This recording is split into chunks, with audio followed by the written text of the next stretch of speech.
All right. Gentlemen, good to see you. Man. I'm sorry, and you are? My name is Deon Taylor, Mr. Allen. Good to see you. Yes, sir. I always say congratulations on this. Yes. Congratulations on this. Thank you so much, Mark. I appreciate you. How difficult was it for you? Because, you know, in one way, it's really cool to get called up just to be a hired hand to direct a film. Yes. But at the same time, when you are used to doing everything yourself or having your control on everything, was that difficult or a pleasure not to have to worry about that? I think it was a little bit of both. You know, because you do everything by yourself, it's a little bit hard to let go of the reins on some things. But this process was incredible. It was refreshing because this movie has so much impact and so much to do.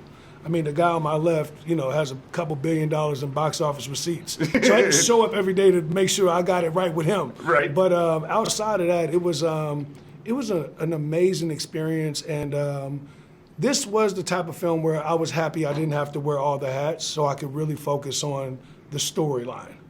Yes. Even still, even without you doing the other stuff, like I could watch this movie and know that it has the Deon Taylor signature. So congrats on that. Thank you. And you, sir, 50 people will sit in the same chair that I'm sitting in right now and tell you this is a career best performance from you. Oh my God. Amazing work. Yes. Thank you very much, sir. That means a lot, man. Did you have a feeling that it was there on the script? Or did you know on the set? When did it hit you how powerful this was? You know, it was definitely a feeling. You know, even though it was my first time ever working with Deon, he creates this fun but really vulnerable environment. And Naomi did the same. I think for me, coming in town 2 weeks before we started filming and just wanting to smell the cologne and the energy of New Orleans put me into the headspace. Table reads, spending time with Naomi and saying, let's figure out nuances beyond what's on the page. Put us in that place. And I knew going into this that this was gonna be a movie for Eric Garner, Tamir Rice, Trayvon Martin, and all of the innocent men and women that we see all over social media, movements, aggressive inner city outrage. And so you could either have a picket sign and have that to be your voice, or you could make a statement via movie. And it's unfair to say that all police officers are bad,